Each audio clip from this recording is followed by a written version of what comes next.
Welcome to the All Access Entertainment Podcast. I am your host, Joseph Bruen. We have a very special guest this week, none other than SWB himself, Slyck Wagner Brown. Slyck, welcome to the show. What's up, Joe? Thanks for having me. It's good to have you here, man. Take a little deep dive into your career. You've probably one of the most, if not the most, decorated wrestlers here to come out of the New England scene. So this will be a lot of fun. Growing up as a fan, when did you first discover pro wrestling? When I first came to America in 1990, I came from Jamaica, and my aunt and uncles were big-time wrestling fans. So, I got into it through them because they were watching wrestling on the weekends. On Saturdays, we'd watch Wrestling Challenge, I believe it was called, and that's how it all started. Nice. And who were some of your favorites growing up watching it on TV? So the first two people I saw on the screen were Hulk Hogan and Ultimate Warrior building their WrestleMania 6 main event matchup. Nice. Yeah. So 1997, you get your foot in the door. You know, how did you get your foot into the business? When did you decide, okay, this is something I want to do, and where did you get your training done? So I amateur wrestled in high school, and I wasn't planning to go into college. So I wanted to keep the wrestling thing going, and I was a big-time wrestling fan. So I was like, maybe there's a way that we can get into the business. Back then, it wasn't as, like it wasn't online like that, and you didn't know how to do it. So my buddy Bo Douglas, he found Kowalski's in Malden, and we lived like 20 minutes from the school. And we decided to check it out. Nice, nice. So the character, Slyck Wagner Brown, how did you come up with, the look, the gear, the theme song? Kind of tell us about the character. So I was, super athletic, and Kowalski recognized that, and he started like showing me things where, no matter what wrestlers did to me, I would land on my feet. And through that, Trey, the smooth operating gangster, was in my class as well. He's, class or two ahead of me. He was in Triple H's class. So that's like 2 classes before me. So he came up with the name Slyck. So, at the time I didn't, put much, thought into a name. So I was like, I'll just use my shoot name and put Slyck in front of it. And that's how Slyck Wagner Brown came to be. Nice. Very nice. So how about Jersey All Pro Wrestling, JPW, Propane Pro Wrestling, another one that you've been a part of, 3PW. You were the heavyweight champion there. You were tag team champion. Kind of give us some history of those two promotions. So Jersey All Pro is a company that I was in New England for probably like 3 years at this point. And, I had the feeling to, I wanted to branch out. So I started doing some research online and found Jersey All Pro. So I sent a message to Fat Frank, rest in peace, and he got back to me right away, and he was interested because at the time they were like a hardcore promotion, and they were looking to transition from that to more of a wrestling promotion. So it was perfect timing, and he was like, yeah, we're super interested in using you. Come down on this show. You get a show on this date, and he's like, come down on this day. And, it was off to the races from there. And how soon did you end up becoming the head trainer at Killer Kowalski School? 2001. And what was Walter like behind the scenes? Some of your interactions with him. Walter was awesome, man. A fun-loving human being. Gentle giant. He was super cool, man, and super invested in his wrestlers and wanted to see them succeed and setting them up for success. Then comes New England Championship Wrestling, Sheldon Goldberg. You're a big part of that organization, 3-time heavyweight champion for New England Championship Wrestling. You debuted there in February of 2001. You won your first championship there, and like I said, 3-time champion. What was your experiences like for NECW? Awesome. Sheldon was, he a big supporter of mine, and he believed in me before I believed in myself, and he wanted to build a company around me pretty much. So like when I came in that first year, he told me he was going to make me his champion, and I ended up beating Mike Hollow, who was the champion at the time, for the title. Nice. And what are your memories of Mike Hollow? He was good, for the most part. Towards the end there, shit got dicey because like it just like I didn't think that he had my best interest in mind at all. That's a part of that could be because I was young as well, but it's just a feeling I had, and just seeing how things were done with other people and versus myself. So Johnny Heartbreaker teams up with yourself. You guys take on Rosie and the Hurricane, WWF Sunday Night Heat. What are your memories from that experience? Kind of, getting the call, hey, you're going to be doing this, and then just kind of walk us through that experience, what it was like throughout the day getting to that match. It was great, man. Rosie and Hurricane were very giving. In the moment, like a lot of the stuff that was happening didn't really sink in. We dominated the majority of that match, and they gave us a lot, and the crowd was really into the segment, and we did some cool things in that segment, and the people were really with it. And that was on Sunday Night Heat. And like I said, I was just enjoying it, as a young kid. Like a lot of those things don't really sink in. It's just you're in the trenches, and you're just moving and working so fast that you just feel like this is just a part of the deal. You know what I mean? But as you get older, you look back and you're like, that was a huge moment. And where was that Sunday Night Heat? Which arena are we looking at? It's somewhere in New England. I don't remember where it was. I'm not really good at that stuff. Oh, that's all right. Yeah. And of course, the IWA comes around for you, International Wrestling Association, 2004. You had a brief stint there in Puerto Rico. Let's hear about that. What was it like traveling out that way and being a part of that? Puerto Rico was awesome, man. You can't ask for much more. Wrestling was huge in Puerto Rico at this point. You had Luke was the booker, and Savio was running the day-to-day operations, and they were both big time supporters of myself. And they called me on the phone, and I'm like, I'm on the phone talking to Luke, you know what I mean, Bushwhacker, who's like one of the guys that I used to watch as a kid, and he's telling me about Puerto Rico and IWA and what they're doing, what they want to do, and how they want me to be a part of all that. And I went down and wrestled for them, and they put us up on the beach. Like we're living on the beach and wrestling at night. And when you go on the street, people are like hollering your name, like they know who you are because they had TV back then. So it was like living like a mini like WWE life at that moment. It's fantastic. Yeah. Now, when it comes to other promotions that you've worked for, obviously Critical Mass Wrestling was another one. Assault Championship Wrestling for Jason Knight, ACW. You're a two-time champion there as well. One-time heavyweight, two-time Great American. Your experiences working with Jason Knight and ACW? Nothing but good thing, man. Jason was always good to me. Again, Jason's someone I used to watch on ECW, and having him call me and want me to come down and work for Assault Championship Wrestling was great. That was a Connecticut Fed. I think that's the first time I wrestled in Connecticut was for Jason. And now fast forward all these years, Test of Strength Pro Wrestling. You've got the promotion, you've got the school. Tell us all about the school for, somebody who's looking to get into the business. They're not sure where they want to go. Sell your school right now. Tell them what it's all about, and talk about the promotion as well. So Test of Strength is going to set you up for success in the business. They're going to give you the foundation that you need to succeed. If you don't have a solid foundation, then you're not going to succeed in the business because you can't build on no foundation or rocky foundation. So we're going to give you that. We're gonna set you up with a character, get you the right characters, basically set you up for success. And then what you do with all that information is up to you. Because you can get all the tools, but if you don't have none of the hustle, then it ain't going to work. And are you doing all of the training there? Do you have other trainers in place as well? Yeah, so I'm the head coach, and Bobby Ocean is my coach. Nice. Yeah. And what are your memories of Bobby Ocean over the years, working with him?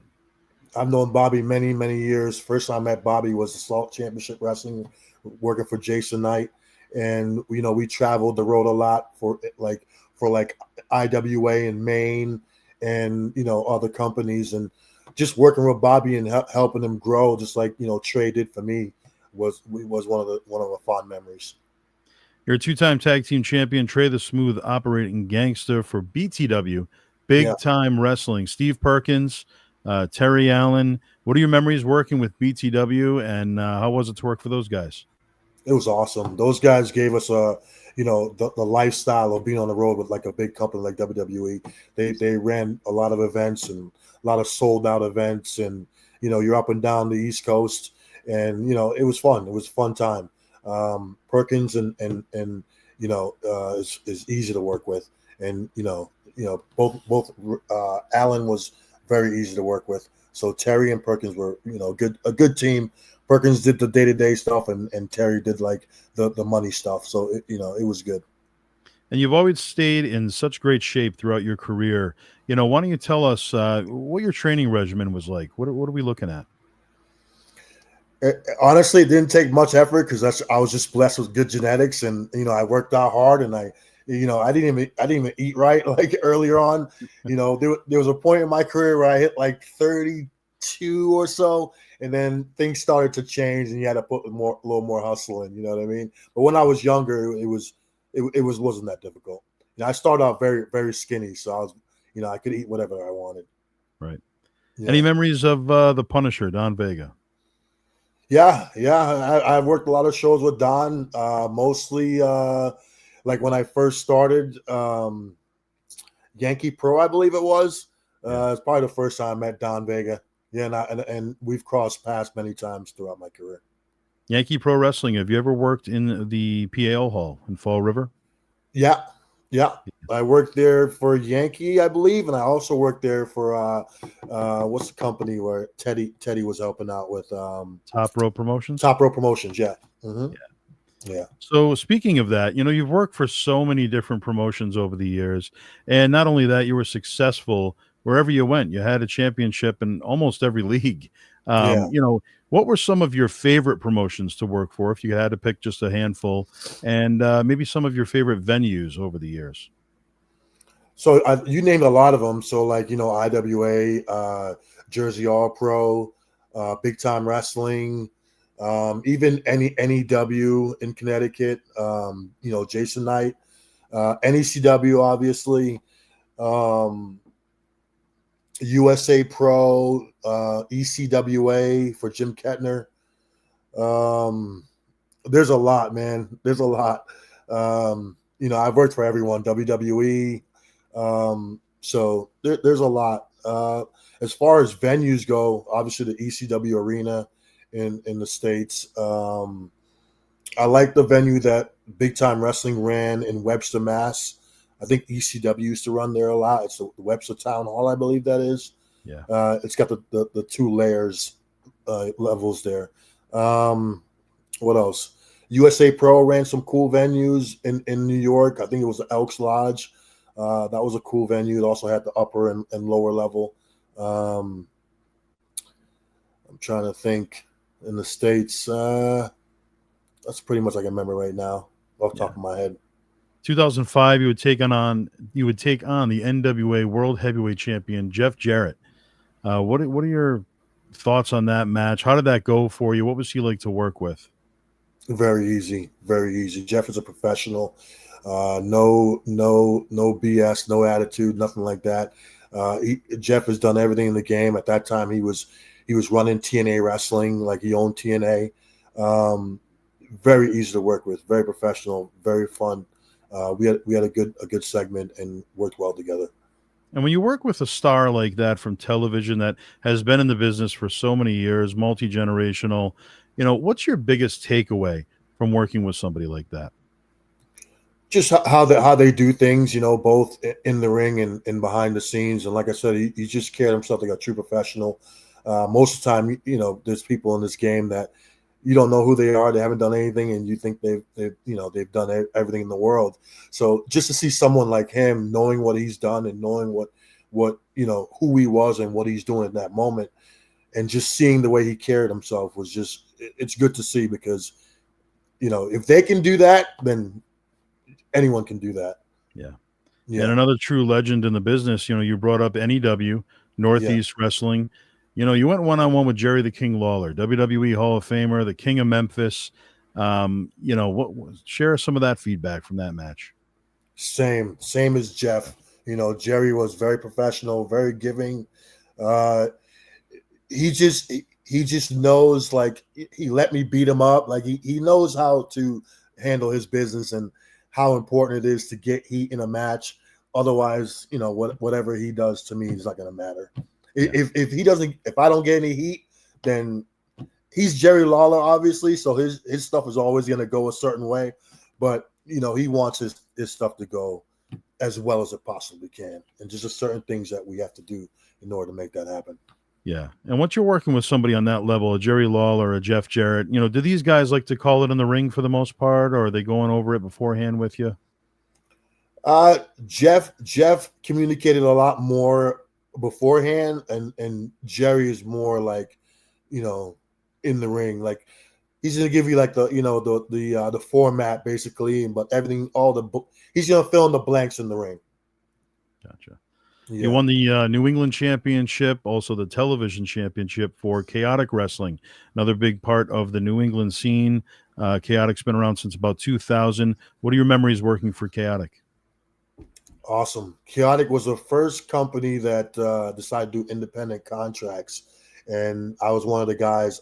I think I might have been the first guy, but I was one of the, maybe not the first guy they signed, but like top 5 guys that they wanted, definitely, that they were going to build their brand on these guys. And, Chaotic, when I first started for them, they weren't drawing. And when they started doing this, signing, myself, Louis Ortiz, some other guys that they signed, like, it was basically the who's who of the New England indie scene.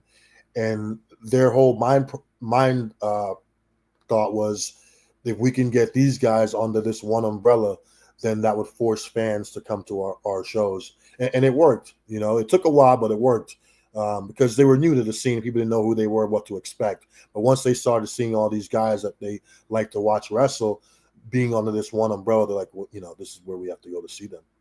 And what was it like for you personally with other promotions, other workers from other feds? What was the feedback? Signing a contract exclusively with Chaotic, was that rubbing people the wrong way? Were they happy for you?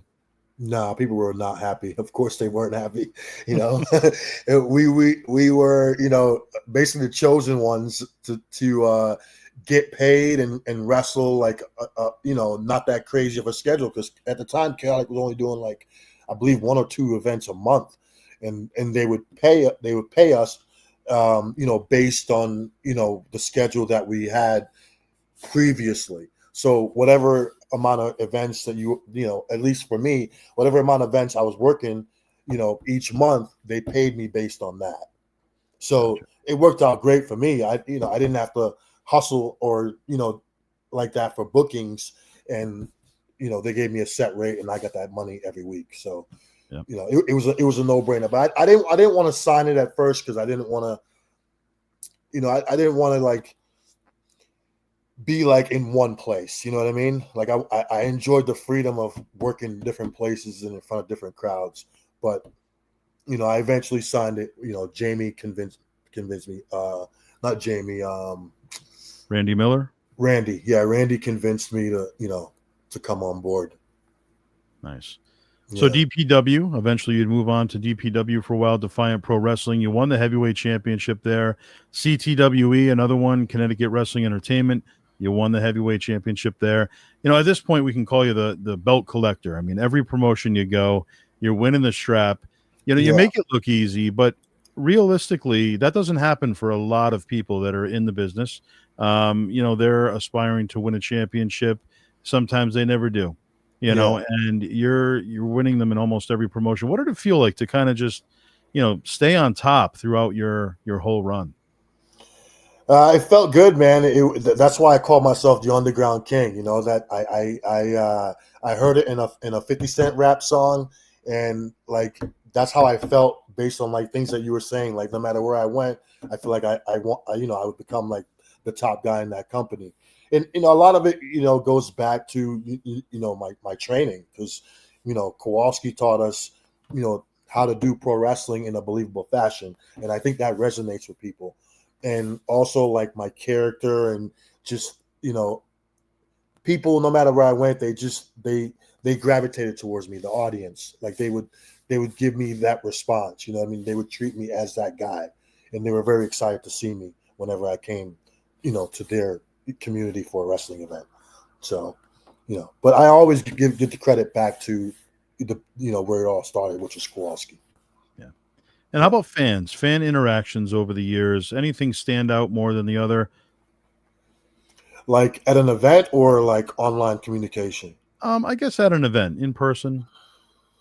Um, so there were times where like a fan would like one time a fan made me um like a life like a model out of like clay, but he made me out of clay.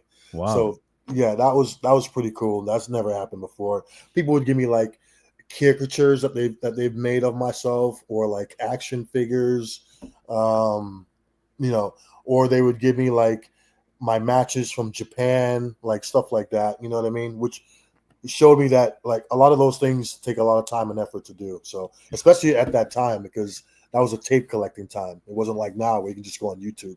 Exactly. Yep. Yeah. That was one of my next questions. Your trip to Japan. Why don't you tell us about that experience? I mean, that's not something that everybody gets the opportunity to do, and you were there. So Japan's always been a place I wanted to wrestle, because I used to watch those guys on tapes, and I just loved the energy and the atmosphere, and just wanted to have that experience to wrestle in Japan. So there was a tryout in California at the New Japan Dojo that I saw online, and I was like, well, here's my chance. So I applied for it. I was accepted for it. I flew out there, did the tryout, and got chosen, with a handful of other guys. And one of the other guys that got picked was Adam Pearce. So it was me, Adam Pearce, and a couple other guys that got picked to go to Japan by Chono himself, which is also pretty cool, because I was a Wow. big fan of Chono. And how was he Chono in and person? Muda. He was great. He didn't say a lot, but he was great. He was good, really cool guy, very cool guy. The gimmick is real. Yeah. Yeah. Right. Yeah. And what do you have to say to people that are maybe wanting to make that trip, that are in the business? They want to do a Japan tour or IWA or whatever it may be, but they're just a little, nervous about making a big trip like that. What kind of advice do you have for them? So a lot of times for me, like I would get the call, which is great, but that's not going to happen all the time. For the Japan example, like I saw an opportunity and I took advantage of it. You should always do that.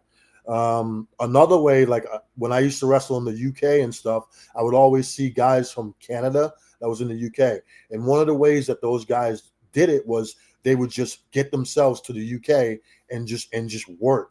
Like, so they invested in themselves. So I always thought that was pretty cool, because that's not something that I thought of doing when I was starting out in the business, and those guys were doing that. So I was like, that's dedication. Like they skipped everything in the middle and just put themselves where they needed to be. And obviously they weren't flying themselves there all the time, but they would do it one or two times, and then hopefully they would get over with the crowd, or the promoter or whatever, and they'd find themselves being a part of the team. Yeah. But they invested in themselves initially, and that's something that you got to ask yourself. If you're not willing to invest in yourself, then why would anybody else? Right. Yeah. Now, you brought up the ECWA, the East Coast Wrestling Association. Jim Kettner, the promoter of that organization. Jim Kettner, a legendary promoter, just a wealth of knowledge, an unbelievable reputation.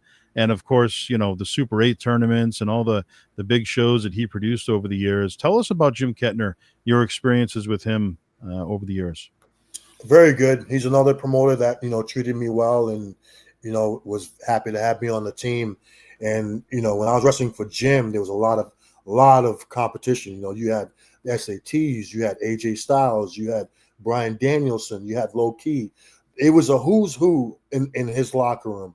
And Jim is also the first promoter call me and put me, get me into the PWI 500, which is the first time I was involved in that magazine, and he made that happen, which shows that he was, his gratitude for the things that I did for his company. And you were number 278 in the PWI 500. That was back in 2005. So Jim being very influential in getting you that's great to hear. What was that experience like? When did you first find out? How did you find out? Jim called me and told me that, he submitted my stuff for the PWI and that I'd be in the magazine, and, congratulations. Nice. Yeah. You still have that to this day, or? Somewhere maybe. Yeah, somewhere. yeah.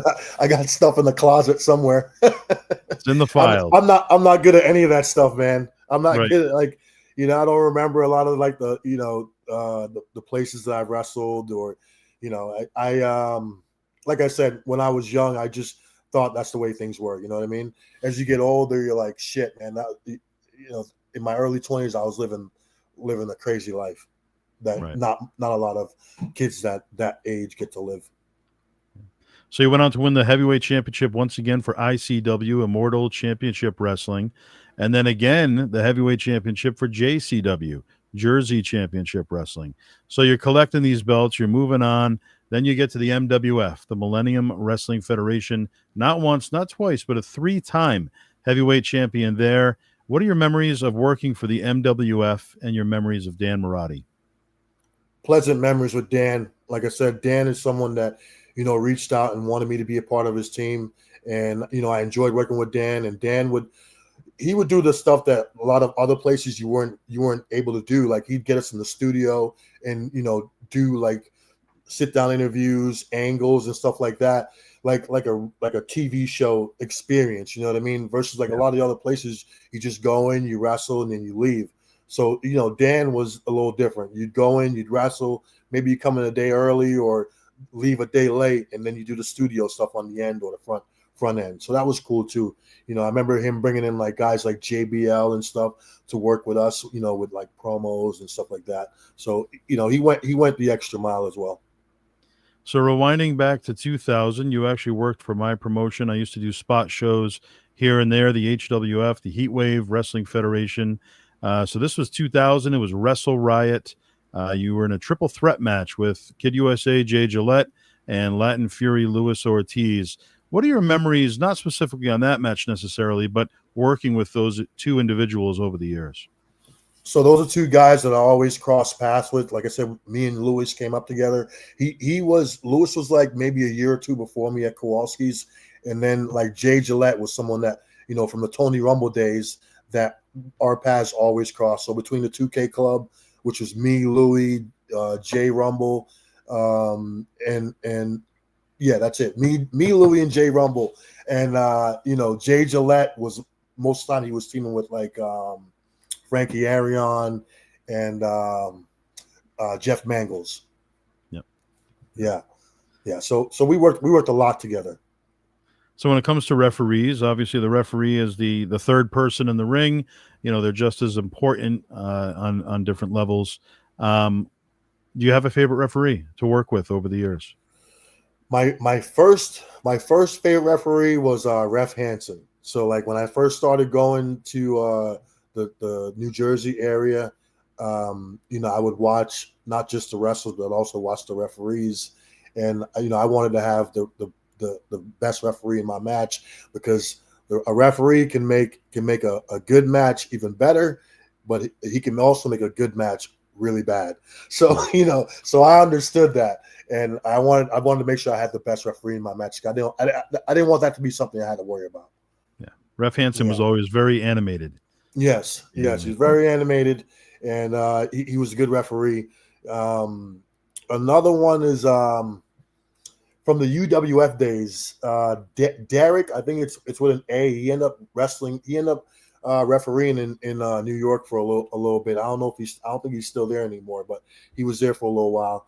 Same thing with him. He was just super cool, very knowledgeable of his job, and very very animated. So he can make something that is good, and he can bump it up with how he reacts to it, because he's the next closest guy to the action. You know what I mean? Yeah. Yeah. So you had a feud with Rodney Mack, former WWE star. What were your experiences with Rodney like? Very good. Rodney and Jazz were very professional, very fun to work with, easygoing, no egos, no BS. Just they just want to have good segments and send the people home happy. And it was a pleasure working with Rodney and a pleasure sharing a locker room with him and Jazz. You have one or two road stories or funny stories from your career that you can throw at us? I'm looking for searching for the PG ones. Let's see. uh, I don't know, man. Just the camaraderie, man. Just spending time in the cars with guys for hours and hours. Especially when I used to do the 2CW run they had there over 10 years. They were going strong, and just riding up with a lot of the guys from the New England area was a blast. Was a blast. And that time went by really fast, really fast. Yeah. And speaking of 2CW, they're having an event this Saturday. They're doing a reunion, a one-off reunion event in Watertown, New York. Oh wow, okay. You are Yeah, you down to that or yeah. I'll be doing that. nice, Yeah. very nice. So top three matches, in your top three favorites that you've been a part of throughout your career, if you could pick three. I'll say me and Samoa Joe from 2CW, and me and John. We've had a lot. Um, I would say either the one in Fall River for Bobby Cruz or probably the one that we did in TNA. We did it was either a dark or an explosion for TNA, and we had a good match there as well. Um, Another one. Let's see. Probably I would say me and Eddie from Japan. We had a really cool match from Japan. Me and Eddie Edwards when we wrestled on the Sabu. It was a Sabu tribute event in Japan, and we had a really cool match. Nice. Any personal memories of Sabu? Yeah, Sabu was like he took on a mentor role to me and Eddie. He was always super cool with us anytime we shared a locker room together. And Sabu was also he's responsible for getting me to Japan the second time. So Mount Rushmore, you could look at it different ways, who was most successful or just personal favorites or whatever it may be. But however you want to look at Mount Rushmore, let's do two Mount Rushmores. You got Mount Rushmore of all of pro wrestling. Doesn't have to be New England. And then you got Mount Rushmore of New England wrestling. Who would you say those two Mount Rushmores are? New England wrestling. I would say John Walters. I would say Luis Ortiz. Um, How many's on there? Four? Yeah, you got four. Yep. Two more. Let's see. Yeah, you're taking me back. New England wrestling. I would say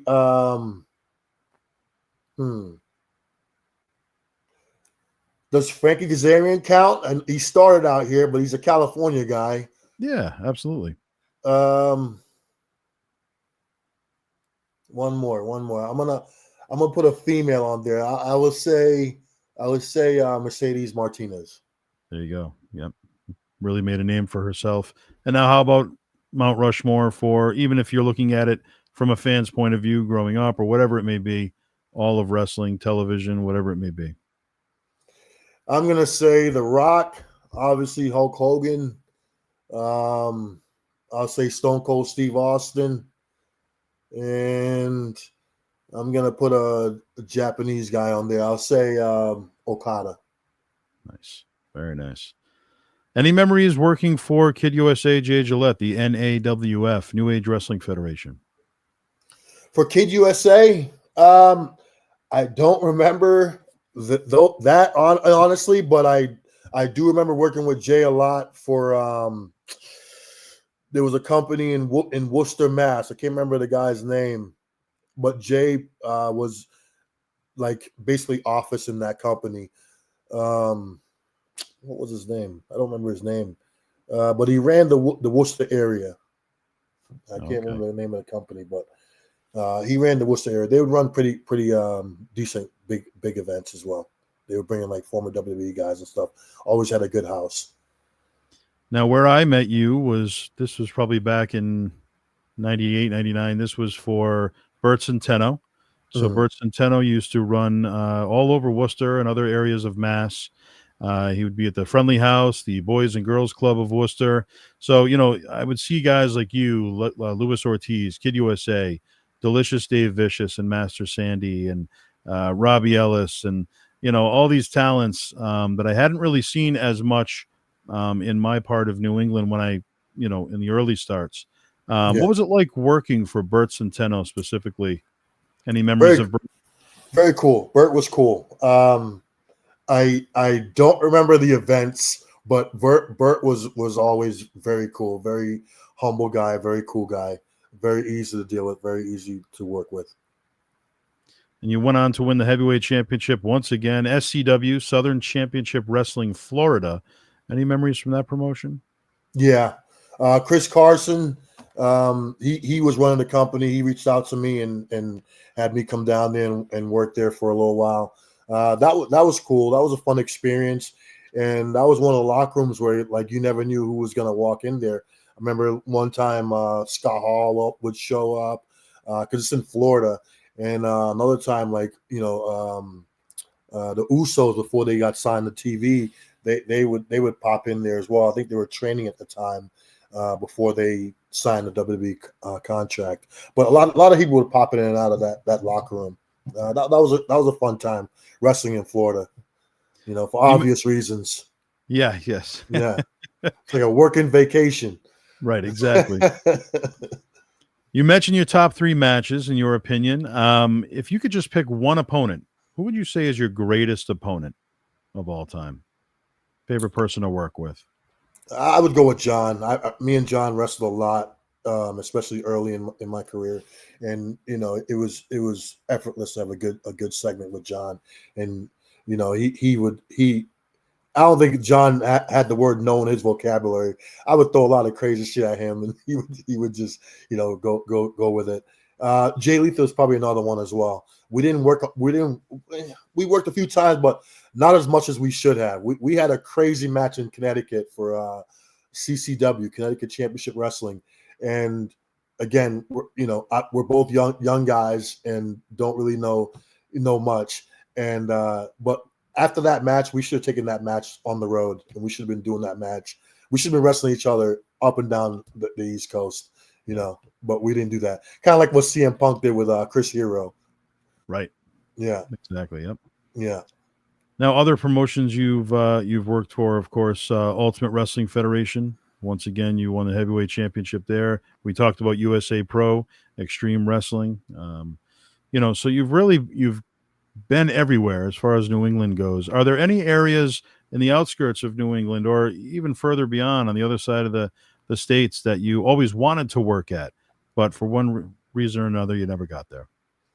I would have liked to work more in the West Coast as well if I could have, but at the time, like I was blessed to grow up where I grew up on the East Coast and the Northeast, because everybody I spoke to, from no matter where they were from in the country, they wanted to be here. Like this was the hotbed of pro wrestling, especially in the tri-state area. Like they wanted to come here. So I guess part of it is like the same as, not the same, but like I didn't know any different. Like this is the area that I came up in, and I always felt like we had great talent. And once I started traveling all over the place, I was like, yeah, we have some of the best talent in the world. But at the time, like before that, it's home, right? It's home. You don't know any different. Right. But I thought I didn't take it for granted. I always thought it was good, but I didn't know that it was what it was. Sure. Yeah. Taking a look at your athletic background, we touched on it briefly earlier, but let's go a little deeper into that. You're the captain of wrestling, track and field, basketball, football, on a high school level and beyond. Why don't you just tell us all about how you got into sports, and you remained in sports throughout? So I wasn't the best student, bro. I got in trouble a lot. I didn't focus. I didn't really enjoy school. Then I discovered football. So yeah, football was the first thing I went out for. So football, and I enjoyed that. And then obviously when you played sports, you have to maintain a certain GPA. So that's when I started doing better in school. When I discovered sports, it all makes sense because it gave me something to focus on, and it's something that I wanted to do. And this is what you have to do in order to do it. So you get it done. You know what I mean? So football was my first introduction to sports on a organized high school level. Like I played soccer outside of school. Because that's a big deal in Jamaica, soccer and cricket. So I used to play those. Then when I came to America, the first sport I played was football, and I loved it. Again, I was young, I was stupid, didn't know any better. My team wasn't the best. We always got our ass kicked. It wasn't fun. So I was like, screw this, I'm done. And I think a big part of it was like when we'd get our ass kicked and we'd lose, and then you on the bus ride back to school, like you would think we won. Everyone was just having a good time, laughing up, partying. And I was the guy like, what's so funny? Like, what's going on? This is not right. Like, why is everyone so happy? We got our ass kicked. Like, I felt like the bus ride should be silent. Like, you guys should be silent. No one should be speaking. Everyone should be thinking about what went wrong and how we can do better next time. But, I just took it to the extreme, I guess. But back then I thought so. But when I grew up, I was like, I didn't. I should have went the extra step further and probably like communicated with my coaches what I was feeling and go from there. But I just walked away. But I wish I kept playing football because I really enjoyed it. And especially when I learned of Tom Brady's struggles in his football career and look at what he turned out to be. He went through a lot more struggles than me. I was starting, I was playing. Like it wasn't that, for him, he was like 4th-string quarterback. So he's like, when am I going to see the field? So his struggle is even bigger, and he stuck with it. And look what happened, with him. So, later on in life, you understand those things. But when you're a young kid, you don't. And I didn't have anyone in my life at the time that could this is all. Don't worry about that. You can't control that. Worry about this, what you can control, and keep doing what you can do to make yourself better and your team better. Yeah. That's where my focus should have been instead of like on those guys and what they're doing, even though it wasn't, a good environment for me, for my brain. I couldn't understand it. I'm like, exactly. We got our ass kicked. We should be quiet. Yeah, it's not time to party. You party when you win. Right. Yeah. Certain time to celebrate. Yeah. Yeah. So do you still follow sports? And if you do, what are some of your favorite teams? I love football. Football is my favorite sport. Obviously the Patriots, and they're doing great this year. They sucked for a couple of years after Tom. We knew that was going to happen. But they're 9-2 this year, and they're looking good. So hopefully they can keep it going and do a playoff run and maybe get to the big game. We'll see. Awesome. Yeah. And speaking of awesome, you went one-on-one with the late Mike Awesome. You found yourself back in WWE, this time on Velocity in 2002. What was it like working with the former ECW champion? Sweet, man. Sweet. I remember watching Mike in ECW and the stuff he did with Masato Tanaka, and Mike was a agile big man. I consider myself to be a big guy back then. And I was trying to do things like him and like Too Cold Scorpio, where they were big guys, but they were athletic big guys. And they would do things and blow the fans' minds that you don't expect them to do. Like when I saw Scorpio do a 450, I was like, what? That was crazy. And as clean as he did it too. Mike is the same thing, jumping over the top rope, just super fast, super athletics, and just a big guy. I love Mike. I love working with Mike. I didn't enjoy taking that awesome bomb though.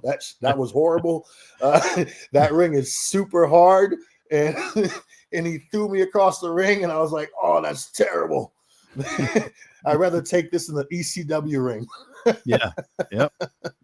You found yourself in the WWE again, this time on Jacked, another television show back in 2002 against the Inferno Kid. Inferno Kid obviously worked for Kettner many times, the ECWA, and other promotions as well. What was it like working with him? It was cool. I know Danny from the Indies, and when I first went behind the scenes for WWE, so my first WWE dark match. This is how crazy this is. Listen to this. This is how that came to be. So, like I was telling you about Mike Hollow, he was in charge at Kowalski's and running. He was the head coach at Kowalski's at this time. Yep. So here's what I felt and where I was coming from. So, like, I was like the top performer at the school at this time. Right? It's me and John, but John is like a year or two behind me. So I'm like the top performer at the school, as far as like doing stuff on the indies, showing up to practice, and always doing what needs to be done, what is expected. So whenever WWE would come to town, they would reach out to the school and they would get a list of names from Mike Hollow. I'm assuming he's the head coach, right? And he would never put my name on the list. Right? Never put my name on the list. So, and then whenever someone from the office, Pat Patterson is one of them, and there's other guys would come to the school to see how things are done and who's performing and whose potentials or whatever it may be. They're basically looking at talent, right? He would always want me to be there. So to me, that says, okay, so when you want the school to look good, you want me to be there. But when it comes to giving me an opportunity from all the work I put in, you're not willing to do that. So I'm like, that doesn't work for me, right? That doesn't add up. So how I got my first dark match, I was like, okay, if I'm going to get an opportunity at WWE, it's going to be because I do something about it, right? I have to do something. It's not going to come from him. So I decided to put a package together. They were in town doing a Raw or SmackDown, and I put a package together. And I go to the arena and I walk in the back. You can't do that shit now, probably, but I walk in the back. No one said anything to me. So they're like, you look like you belong. So they didn't say anything to me. I walked through there. I walked right up to Kevin Kelly, who was in charge of like dark matches and stuff back then, and I handed him the package, and he asked me some questions or whatever. He's like, are you on the list or whatever? I think it may be, and I go, no, I'm not on the list. I just wanted to, introduce myself and give you the package, and this is how I felt like this is what I had to do in order to make something happen. And he was like, that's super brave of you to do and super respectful and super inspiring. Like you did that, and I'll take a look at it and I'll be in touch. And that's how that went. And then I left. And he called me the next time they were in town, and that's how I got my first dark match. And that's when I worked with Inferno Kid. Wow, that's great. Yeah, that's a great story. And Kevin's always been very helpful with talent. Just a great guy overall. Yeah. So you went on to win the heavyweight championship and a 2-time television championship with the WSW, World Star Wrestling, and then a 1-time TV champion with WXW, World Extreme Wrestling. Eventually you'd show up in FIP, which was kind of a sister promotion to Ring of Honor. Why don't you tell us about that experience? So that was that's I can't remember the name of the guy I communicated with. He also does WWN.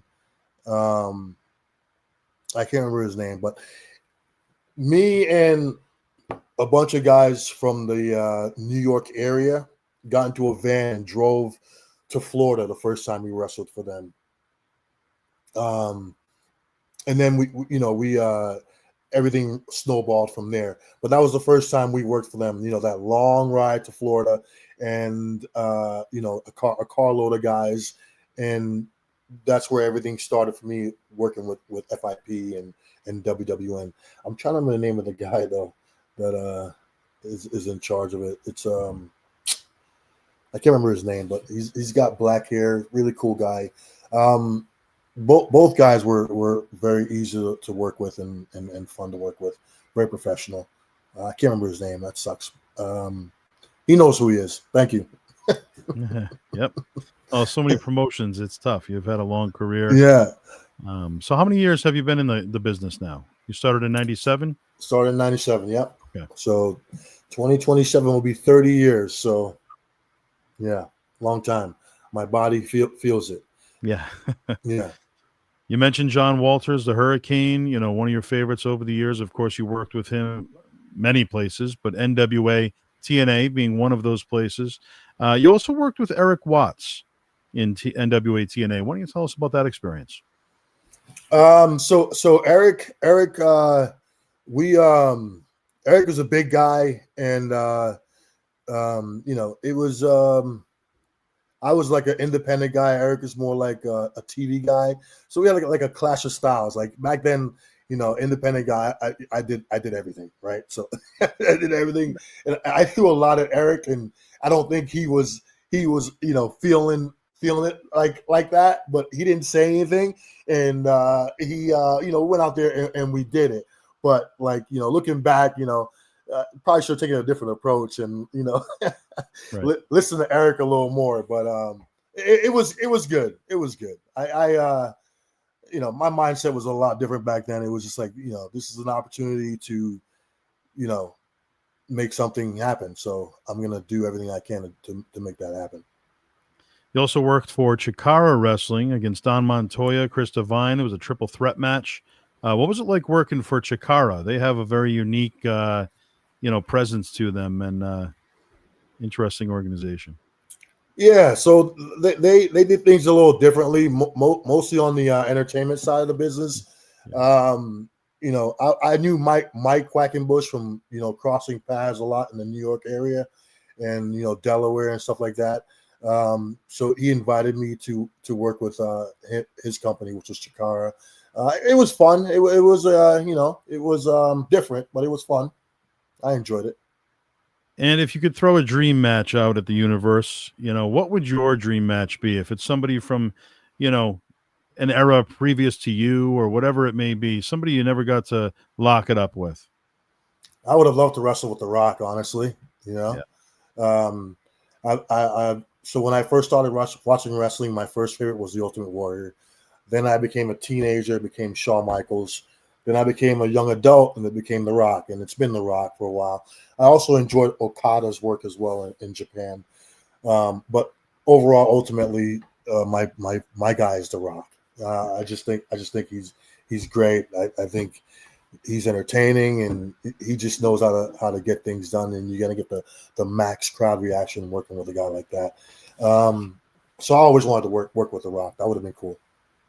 And in your opinion, what's the most challenging part about being a pro wrestler? The most challenging part about being a pro wrestler. So when you first start out, it's a lot. Being an independent wrestler, you have to maintain a regular full-time job. So, that already eats up 8 hours of your day. Then you have to train in the ring. That for me, it was 4 days a week, 3 hours a day. So if you're counting one day, that's 3 hours out of your day already. Then you have to train at the gym because it's a upper body business. So that's another 2 hours of your day. And then you gotta eat, you gotta watch film, you gotta do all that, and then you gotta sleep and repeat. So when you first start out, it's a lot to work with. You don't really think about it or realize it because you're this is your passion is at full peak when you first start out. Yeah. This is what you want to do. This is what you've always wanted to do. You're gonna do whatever to make it happen. As time goes on, you can there was points in my career where I was extremely successful in the indies, and I didn't have to have a day job anymore, and that freed up a lot of time. So all my time was now, so 8 hours of sleep, and the other 16 was pro wrestling. Yeah. So whatever, at that stage of the game, that's the best part. That's the best part because now it's all pro wrestling. I can go to the gym twice a day. I can go to the ring twice a day if I want to. I can. It's just so many things I can do that's pro wrestling related. Yeah. And then it comes back around where you're not doing that anymore, and now you're on the other end. You have to have a full-time job because now at this point in the game, you probably have a family, so you have responsibilities. So you got to go back to that guaranteed money there, and hopefully at this stage of the game, you've gathered enough information, have enough knowledge that you can give back in some way, and when you work, like, you don't have to work as much as you did before. You can be more selective and just work things that are of benefit. If there's someone that is coming up in the game that you want to help, you can do that, because you have the knowledge and the experience to do that. And, obviously it's not with everyone. It's got to be with someone that's open to that and willing to learn. Not everyone is open and willing to learn. So tonight, Monday Night Raw emanates from Madison Square Garden.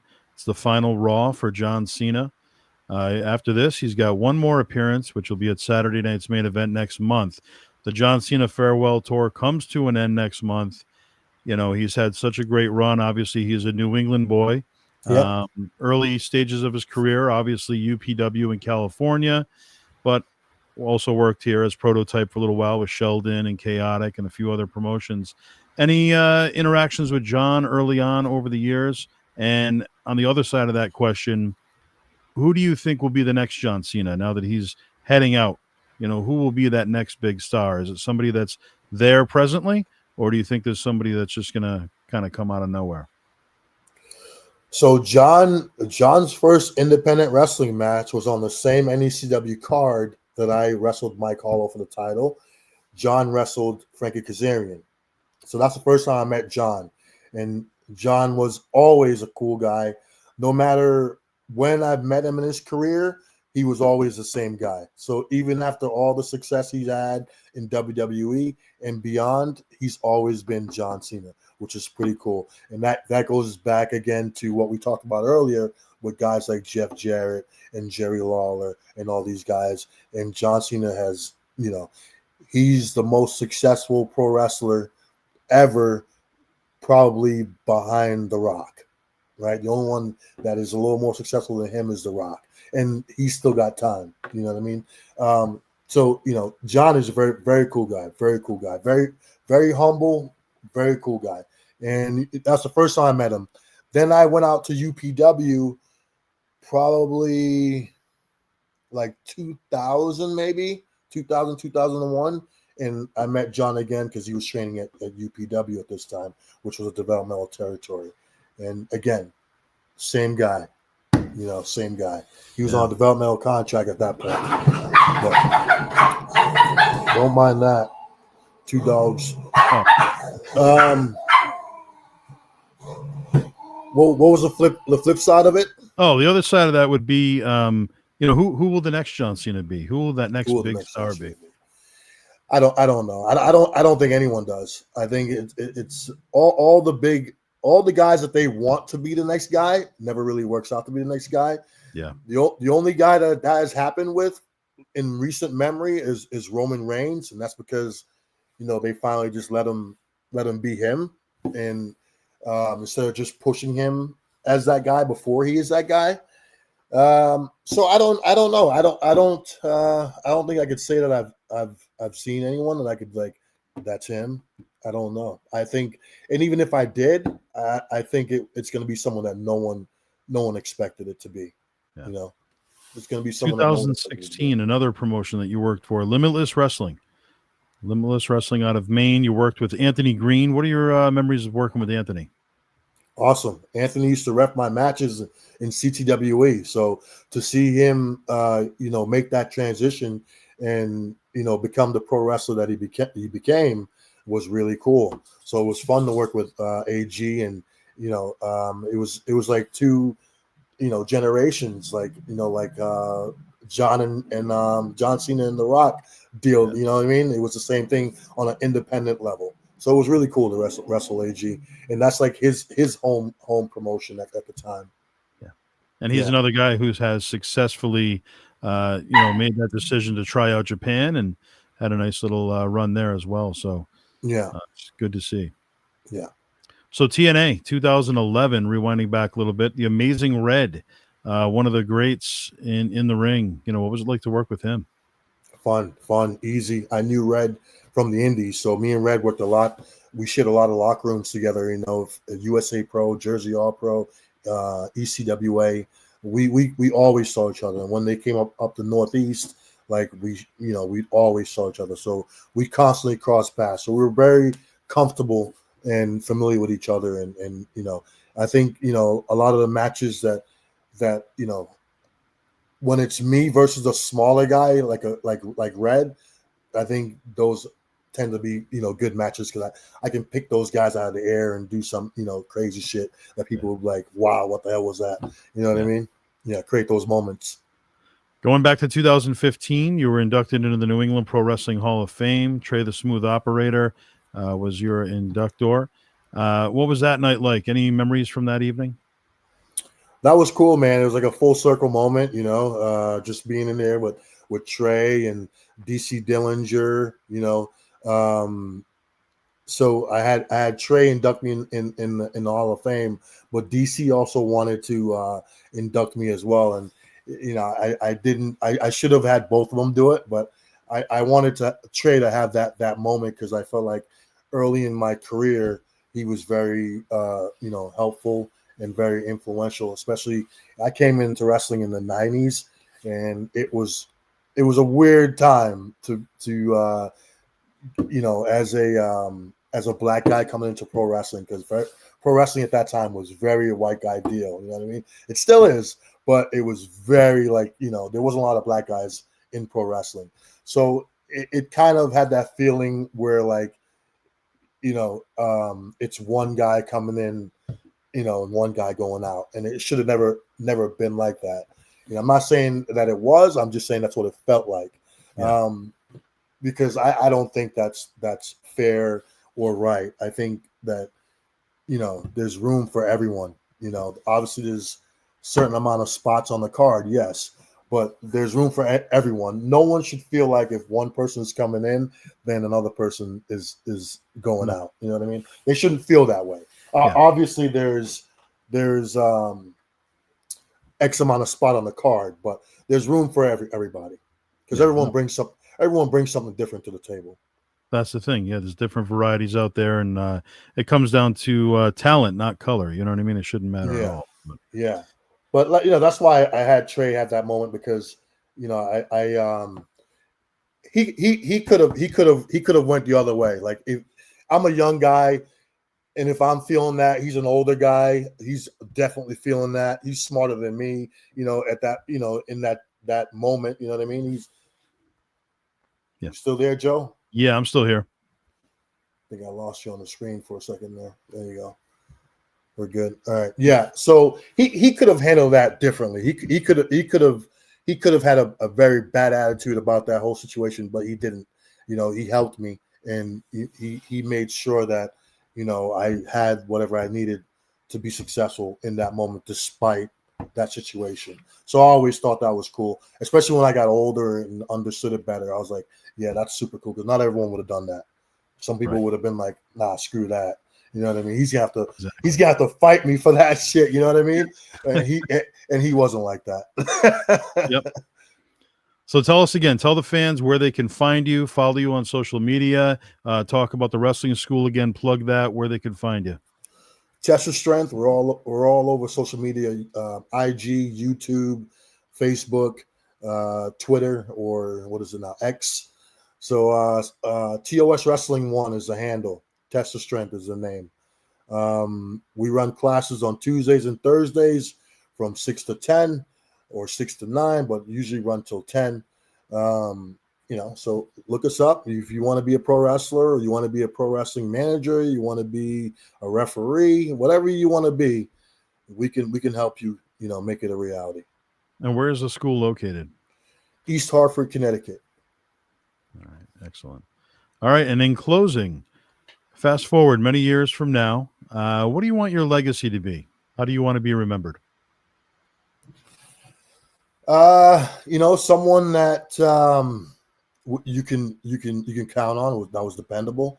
I feel like throughout my career, I never missed a booking or anything like that, and just someone that you can depend on, that's accountable, and you can count on to get stuff done in the ring with anybody, can work with anyone, and just someone behind the scenes who you can have a good time, and that camaraderie, that makes things lighter, because you never know what people are going through, and I believe that laughter is the best medicine, and just for that time that we share together, your problems don't exist.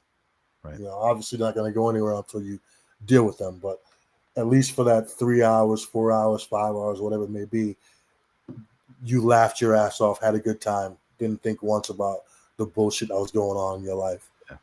Yeah. Well, Slyck, stick around for our quick bonus segment, but thank you so much for joining us here this week for Slyck Wagner Brown. I'm Joseph Bruen. This has been the All Axxess Entertainment Podcast. Don't forget to like, subscribe, and we will see you guys next time.